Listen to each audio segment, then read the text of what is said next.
Welcome to the Indie Beacon Show, where readers can discover great new indie authors. Find us on all major podcast systems and YouTube. Join Diann Floyd Boehm on today's show.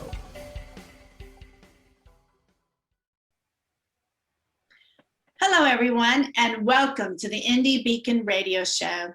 I'm your host, author Diann Floyd Boehm, and tonight's guest is author James Ruvalcaba, author of the memoir, The Light Through the Pouring Rain. Welcome, James. Thank you so much for having me. We're really excited. Your story is just very heart. I don't even know how to say it. It's a tearjerker, heartwarming, and I'm so sorry you had to go through all this, but what an inspiration you are. Let's start with you giving an overview of your story to our listeners and what made you want to write the story. Sure. So the overview of the story is it's a story about my fiance and I. We were together for 5 years and we had to battle the obstacles of cancer for 3 years. We were both in our mid-20s.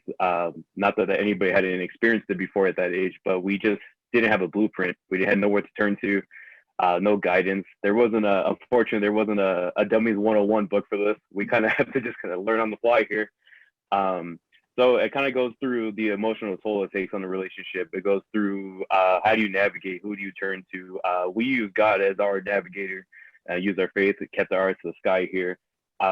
It was a hard battle. It was a hard journey overall. Unfortunately, my fiance Annabelle didn't make it, but here I am today telling the story because a promise I made to her on her last day. As we were together in our last moments, we had a similar idea in the works, but it was going to be, obviously her surviving. We were going to tell the story how basically the same exact story I'm telling now, but with her here, giving her input, how she really felt. We really wanted to be an inspiration to the youth, to anybody. We just wanted to inspire, just spark anything in somebody's head to just help, with the cancer diagnosis. But in her last moments, I promised her that I would continue to honor her and continue to keep her name going. And that's what I'm here doing today. So what brings me here today is just a promise. So I promised to tell her story, and here I am today. That is beautiful. But also you're able now to give a blueprint to others as well, right? Through your story. That is correct. It is her story. It's from my perspective. So it's still together, how we dealt with it together. It's not necessarily a narrative of me documenting how she felt, because I know how she felt, but to actually try to put into words would be a tall task. One, I don't think I have the skill set to do exactly. So I'm here to tell, with my perspective here. But we use sense of humor. We use keeping things light, hence the light through the pouring rain here. We really use our sense of humor. We try to keep our day-to-day constant. We try to keep it humorous, light, because it's such a tall task to handle, and it's such a dark cloud to walk over. And, with every reason to kind of keep your head down and kind of stay, in bed, to kind of not want to, put your best foot in front of the other. We really used our sense of humor, and we really use the bond we have with our families to really bring us closer together and make every day feel as normal as possible. That's beautiful. And I think that's so important, to make every day as normal as possible, because you're looking to the future to be healthy. And so you're lucky you had a family to lean on as well, and that you have your faith, because that's huge. And I'm very touched by that. So here you are, you're in your 20s, right? And you have your whole life ahead of you, imagining of what it's going to be like as a young couple and moving forward. And then all of a sudden, she's not feeling well, and then bam, your world changes, correct? Yes, that is correct. Throughout the 3-year process, the first 2 years of that process was she walked around with cancer undiagnosed. She actually just walked around casually. Like we had no idea. We had no idea until the 3rd year that she walked into the doctor's office, and the doctor just so nonchalantly just said, "Hey, Annabelle, how's the cancer treatment coming?" And she's like, "What cancer treatment are you speaking on?" And he's like, "Oh, no one told you?" Like, "Oh yeah, you've had this for a couple of years already." Oh So my gosh. Yes. So where God's goodness, so I kind of been stating that my mission statement is to honor her legacy and to be a testimony of God's goodness. And it's very hard in this process to keep your eyes to the sky and use God. I can understand both sides of the coin here, but why I use God's goodness here is because I was gifted and blessed an additional 3 years to her. She, at the moment she was diagnosed, the doctor already had told her like you could have passed away easily 2 years earlier, and nobody would have knew why.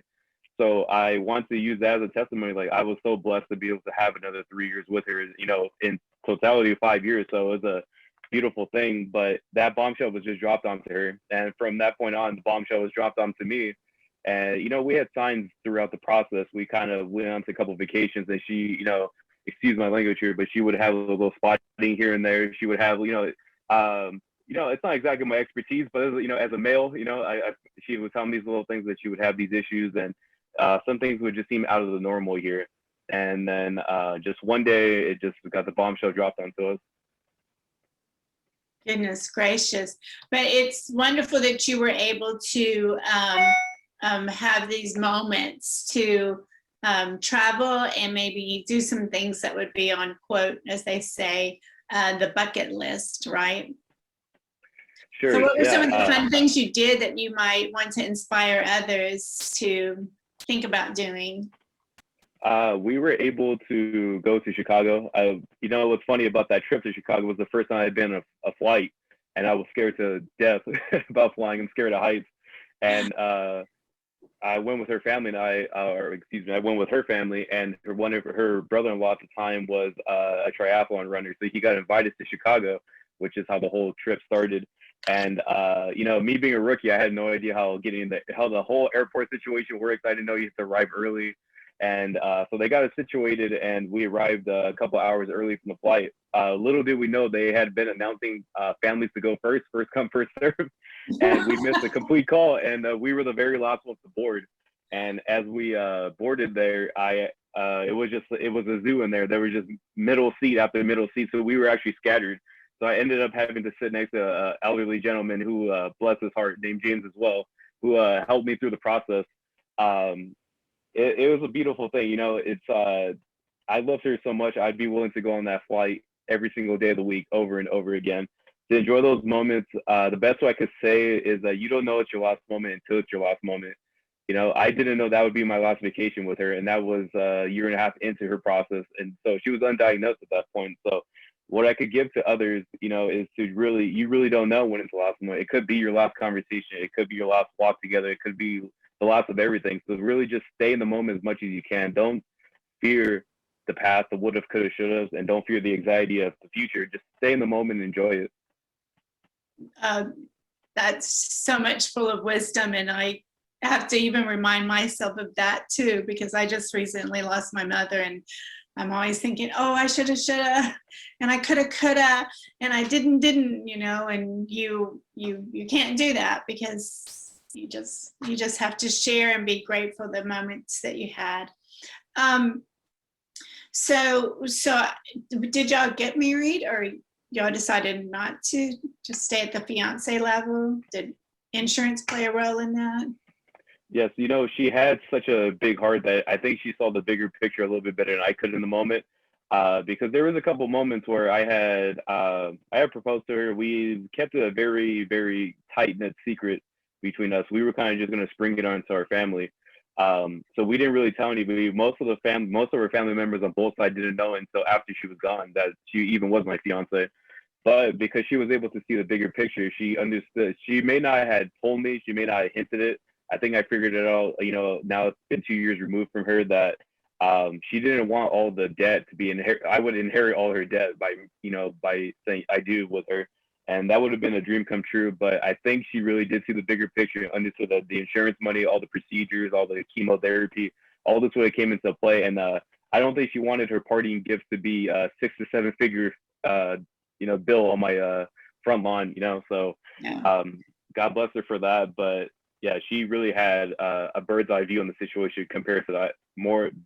She had a better outlook than I did on it. So I'm thankful for that. But we didn't, unfortunately, get married. We just did at this level. Yeah, bravo, Annabelle. Sounds beautiful. We're going to wrap it up and take a break to hear from our sponsors. If it's possible, if you have your book with you, when we come back, I would love for you maybe to read a tiny segment of one or two sentences or whatever you'd like that we would love to hear. Would that be possible? Okay, yes, great. Of course. Okay, let's break for our sponsors. Marianne Fairmouth is a career consultant with 30 years experience in the national recruiting world, a multi-award-winning author in multi-genres, and a speaker that gives presentations to help you succeed.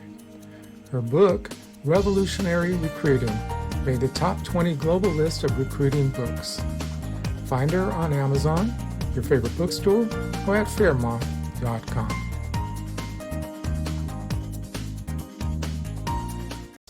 To embrace your children's imagination, check out Diann Floyd Boehm's books for kids. There's The Moonling Adventures, all about the animals in the Serengeti. And then there's Harry the Camel, learning to love yourself just the way you are. Then The Little Girl in the Moon. There's one about friendship, another one about the big ideas, which is an inspirational story. And then Tour Tycho Town, right there in Tycho Crater on the moon. All of Diann Floyd Boehm's books are available at B4R Store. Hello, I am the author Denise Bryson. My first book is The Things That Cross My Mind, Inspirational Poetry with Life Lessons. And then my audio book is Love's Reality, and it is also inspirational poetry with a jazzy flair. And then my new book is The Sex, the Lies, and the Soul Ties. They're really short stories written from a poetic expression. And then I have my first children's book series, the Blinky series, which the first book is called Meet the Coins, and it is both in English and Spanish. And then the new book, From Coins to Bills. I am the author, Denise Bryson. Welcome to the Indie Beacon Show, where readers can discover great new indie authors. Find us on all major podcast systems and YouTube. Join Diann Floyd Boehm on today's show. Welcome back, everybody. We're with our wonderful author who is going to be reading to us a segment of his story. James? Yes, thank you for having me again. It's still a pleasure. The pleasure will never go away. So thank you again for having me. I think what's best for me to read in my book is actually the disclaimer in the very beginning of the book. I think that could draw in more readers to understand where I'm at with this book and what the goal was, what I was trying to reach here. So I'll begin here.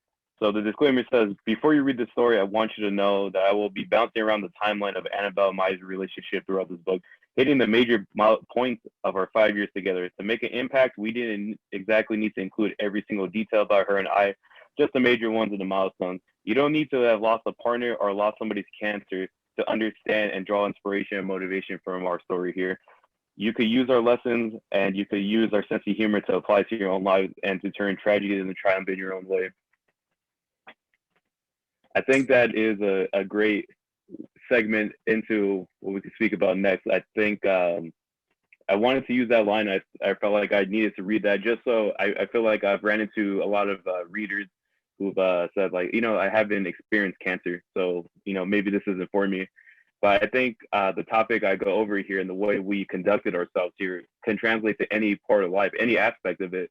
I don't think you need to go through cancer. You could go through hundreds of thousands of things, but as long as you can keep the sense of humor and you can keep putting one foot in front of the other, I think you're already ahead of the game, and just take it day by day, step by step, and I think you'll be able to overcome it and turn your tragedy into triumph.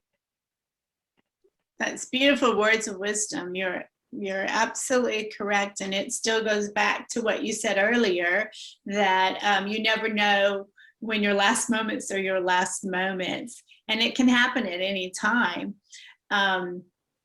I know I certainly can't remember this, but my mom told stories. One, when you were still an angel in heaven, there is furniture polish, and furniture polish used to be white. And they didn't put signs on it, poison, to teach little kids or anything. And apparently I was thirsty, and I decided, I was only like 18 months, and I decided that I wanted to drink that milk, but it was furniture polish. And luckily my grandma lives right around the corner from the hospital, and Daddy just picked me up because when they found me, I was blue and they could pump my stomach. And so, you know, those could have been my last moments when my parents would tell these stories of how they came through it. And the only reason to share that story with you is it complements what you said. You never know when your last moment is your last moments. And that moment of my parents almost losing me, you know, it made their marriage even stronger, at least at that particular time. So words of wisdom for sure. So now, are you giving speeches or anything, talks? As of right now, I'm currently, this is my second week on tour right now. I'm very blessed for the opportunity to be out there. You know, what's so funny is that COVID is the reason why I was even able to start this whole process. And actually COVID is the reason why I'm actually having trouble going out there and hitting the road more often. It's funny. It's a catch-22 of what's going on here. But I am trying to get out there as much as I can via Zoom, Skype, communicate as much as possible, interact with as many people, leave open my messages on social media, you know, any way to communicate with people. I'm just trying to do my very best. As of right now, I would say between the podcast and interviews, it's a very great platform like your own right here that I'm able to communicate. And I feel like maybe if I'm going too fast or if I feel like I'm kind of losing track, at least you could rewind it and continue to hear what I'm saying and pick up what I was putting down here. So as of right now, it's just kind of bouncing from internet screen to internet screen on tour right now. On tour. Well, I know it must be difficult sometimes to have to relive this, but truly what you're doing and your story is just gorgeous. And by the way, the person who did your book cover did a beautiful job. It's a gorgeous book cover. It's very compelling and makes you want to read it. I appreciate that, and I definitely will relay the message to her. She is wonderful. I'm not going to lie. I gave her one idea. She gave me about 20 to 45 minutes and returned it right away, and that's the cover right there. Some of the people who were helping me in this process said, you know, James, it's going to take 3, 10, 20, 30 different tries on your book cover before you get it right. And, you know, it's funny how God plays a part because it just like 5, 4, 3, 2, 1, the stars are aligned. I got aligned with artist. If you don't mind giving me a shout out to her, Dar Albert. She's amazing. We had a quick conversation, nothing more than like you would see a passerby in the street, a casual little conversation. And she got it. She got it completely down. Our whole artistic idea behind it was inspired by Kobe Bryant. He had the poetry. His book, I believe, is called Dear Basketball, and it was an animated life book kind of, or like a poetry book. And that's the artistic detail they used. And I saw it, I was like, oh, that's amazing. And it's my favorite basketball player. You know, I probably sound like a typical guy from LA, but you know, it is. But it is thanks to that story where I was like, I like how he used that artistic style. So I communicated that with her, and then she made magic happen. So it's all thanks to her. It's great when somebody understands your vision, and the fact that she could turn around means y'all were just really kindred spirits on that particular topic. But yes, please say your name again so other authors can hear. Sure. Her name is Dar, D-A-R, Albert. First time I ran into Dar, so yeah, very, very unique. But yes, she's the one who could turn ideas into magic. It's always great to hear about great illustrators and people who specialize in covers. It's the cover of a story can make or break a book even. So now tell me something. I was curious, did you, how long did you miss it? You had the whole mourning. I mean, I'm still in mourning over my mom. So I can't imagine that you didn't just jump right into writing this, did you? When did you finally feel like, okay, I'm ready to do this? If you don't mind me asking. No problem at all. It took about 2 years, to be honest with you. There's no exact blueprint, you know. As long as you need, take as much time as you possibly need. If it's 1 month, 10 years, 20 years, whatever you need, and I sincerely mean that, whatever you need, please take it. I had to basically find myself again. I had to wonder how to navigate through the world again on my own. She was by my side all the time. We were stuck together constantly. It just wherever I went, she went, and vice versa. It took a while to navigate it. What I found, I think everybody, I'm sure, like yourself, is like the world doesn't stop, and it's so crazy how the world does not stop. I'm a big gym goer, and the same guy I see on the treadmill every single day I walk into the gym was still in the same treadmill spot when I went right back to the gym as soon as I kind of recovered from the morning. It just like the world just didn't stop. The same people were still doing the same gym routine. I went back to work after a couple of weeks, and the same office politics were still happening. Like the world just doesn't stop moving, and I understand the other side because if the world stopped spinning, the world stopped every single time we lost somebody. I don't think the world would ever spin. I think the earth would just completely stay still. So I understand that everybody just has to keep pushing forward, and everybody could only do so much, and they give their sympathy, and I understand it and very appreciative of it. But it did take a little while. It did take a little while to get back into the swing of things. I would say realistically about a year and a half did it take for me to really get out of the funk, to kind of remove the cloud from over my head. And it's not exactly a negative, but it was, I just felt like I lost myself. I literally lost my other half. And it took a long, long time for me to even gain the traction to feel like myself again. There would be times where I would have conversations with family, and like if I laughed, I felt guilty. Like I shouldn't laugh or smile at all because she's gone. I can't do any of these things anymore.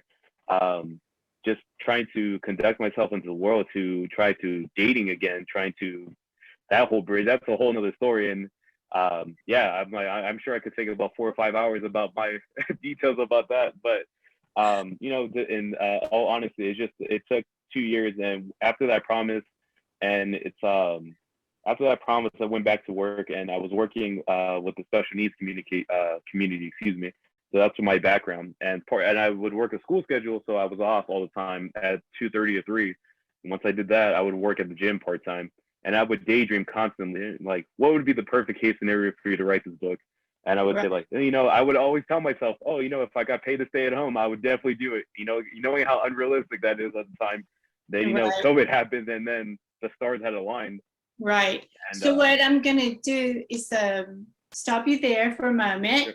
Because we need to listen to our sponsors. But I do want to pick up on that, and I do want to go into some other details about you and how people can reach you. But this is fascinating, and I so appreciate you sharing something that's very tender-hearted, because the mourning is a very tough thing to go through. So stay tuned. We'll be right back for more of the Indie Beacon Radio Show. All righty, drink time. Yeah, I'd like to tell you all my condolences to you and your mom. Honestly, like I know I had to do the little pause so you could finish your sentence. But I've been me. I was like, yeah, I have to tell you, like, all my condolences to you. And please, you have my email. Don't ever be a stranger. Like I'd be happy to help any way I could possibly help. I'll be right there. You're so kind. Thank you. Yeah, Alan, the other day, and James, I was at the bank, and someone said something, and I just like downpour with this is swell. I'm like, I can't believe that just happened. But anyway. Yeah, it is crazy. It's just wow. Sincerely, one day at a time. Honestly, instead of trying to win the entire war, you just have to take it battle by battle. And honestly, Publishing marketing package for authors. A $1,500 value, save 40% now. Includes a 6-piece marketing kit of 250 bookmarks, 250 business cards, 250 postcards, 1 table banner, 1 table runner, and 50 download cards, plus book cover design, ebook creation, PDF setups, upload to Ingram Spark, scroll placement, video commercial, and interview on IBS. Plus much more. Email bourgeoismedia@look.com for details, or bourgeoismedia.com. Hi, I'm Mel Greenberg, author of Running with Our Eyes Closed, book 1 in the Empty Nested series. To the world, Samantha has the perfect life. 3 wonderful children, a loving husband, so she thought, and a life split between Dallas and Italy. When her youngest leaves for college, it all comes crashing down, forcing Samantha to re-examine everything. Over 7 days in one of the most romantic countries in the world, Samantha faces the past she thought she'd overcome and begins to redefine her role as a woman, a wife, and a mother. What would you do if you had to put your life on hold to care for a loved one? Well, during COVID, almost all of us have been doing just that. I'm Charlotte Canyon, award-winning author, actress, and speaker. And my book, You Have to Laugh to Keep from Crying, shows you how you can revive, thrive, and survive with 4 golden rules. You have to love one another. You have to respect one another. You have to have patience with one another. And most of all, you've got to forgive one another. I'm Charlotte Canyon, and I approve this message. Welcome to the Indie Beacon Show, where readers can discover great new indie authors. Find us on all major podcast systems and YouTube. Join Diann Floyd Boehm on today's show. Welcome back, everybody, to the Indie Beacon Radio Show. I'm your host, Diann Floyd Boehm, and we are with a very special author, James. Can you share with us again your inspiration for your story, but how can people reach you and make sure they can go on tour with you? Sure. You can follow me on all my social media links, which is James M. Ruvalcaba. I'm on almost every social media platform but dating websites, so don't try looking me up there. But James M. Ruvalcaba on most social media platforms, I'm there. You could find me on my website, which is actually the title of the book, thelightthroughthepouringrain.com. You can follow them on all my tour dates that I've gone through in the past. I'm currently going through right now, and more tour dates ahead of time. Feel free to connect with me. Best way is through if you sign up for my newsletter, or if you contact me via email, which is an interaction on my website. So if you do that, I'd be happy to have a conversation, and let's just go ahead and continue to keep these legacies going. That is great, and what a beautiful job you're doing. Do you see any more books coming out? Yes, I am currently writing the second book. So I had it in mind when I started all 3 of them. Just a quick, short little story here. When I wrote this, before I even put this first book out, the first 2 were like, all 3 of them were done. Like it was like an open diary. I just never stopped writing, and so I was like, oh, that's probably a good stopping point. But I'm just, as a typical author, just doing rewrites. This is not good. I need to adjust that. So that's where I'm in the stage at right now. And God willing, 2022, everything starts to open up a bit more. Everyone, more businesses pick up. Then I hope I can go hit the road and promote the current book, and then start, growing a following, an audience to build a demand to release the second book. That's great, and I'm sure you will. It's amazing how you've taken such a tragedy and you've turned it into inspiration, and people will be so touched by how you triumphantly have come through this, and you've grown as a human being too, tremendously, correct? Yes, 100%. I would seriously need about 6 to 7 hours of airtime to tell you how much I had to grow up during this process, but I think that's what makes it all more relatable. If I had made the story from a perspective of my fiance was Wonder Woman and I was Superman, we'd be the most unrelatable couple of all time. Nobody would even pick up the book because that's not realistic. I wanted to be as realistic, as emotional, as touching as possible. Like the real, true, raw emotions that we experience, I put into the book. Myself, you probably can't see it through the camera, but I do have tattoos and piercings, and there was nothing but the floodgates flowing out of my eyes as well. Nobody is exempt. Nobody has a look. You don't have to be a tough guy or have to maintain a certain persona in order for you to release the pain. We're all trying to find peace every single day. So the sooner you find peace, the more you kind of come to terms with what happened. And I don't mean it in a sarcastic way, but once you come to the point of it is what it is, like there's nothing I could do to turn it back. I just have to accept the fact this happened and just continue to put one foot in front of the other and make my next day the best day. Absolutely, and that's where faith really comes in. And I appreciated how much you shared. Faith helped carry you through this time in your life. And for young people like yourself, sometimes we don't even learn that strong sense of faith till we're almost in our 30s, 40s, and 50s. So I appreciate you sharing that. We only have 1 minute left, but quickly, I want to make sure everyone understands. Earlier, you mentioned special needs. And so I really think you must have a huge, big heart. It takes a very special angel to work with special needs. I know being in the classroom, I can appreciate children from all walks of life. And so my hat's off to you for doing special needs. And I hope you're out there in front of your parents as well, encouraging them and their children. 100%. Yes, just a quick background. I was in the special needs community for 10 years or so. I dealt with all walks of life, all populations, from the classroom to homes to ABA. I could literally go on for days about how much. I think I literally done every job inside it, thankfully. But just to get back, it was an ode to my sister who had a disability. Unfortunately, she passed away. But that's how it all started. It was an ode to all the people, all the doctors, the nurses, the employees who helped my sister out have a better life. And that was my dedication to her. So I hope I touched at least one life. If I was able to touch many, then I did more than enough.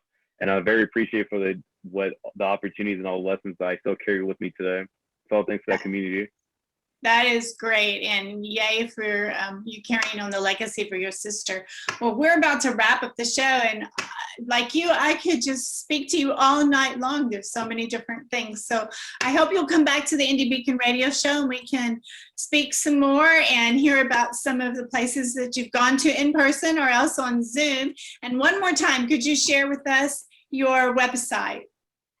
Yes, it is the title of my book, thelightthroughthepouringrain.com. Please feel free to communicate with me there, and I look forward to our conversation. Well, thank you for joining us, and I look forward to seeing you again on the Indie Beacon radio show. Thank you for watching or listening to the Indie Beacon Show, produced by Diann Bourgeois for the Authors Marketing International LLC. Copyright 2021. Voiceover by Diann Bourgeois. If you would like to be a sponsor of the show, please email us at authorsmarketing@outlook.com. If you would like to be on the show, please complete the form found on our website at indiebeacon.com. You may also watch previous year's shows on the website. Music is Frolic of Words, created for Indie Beacon.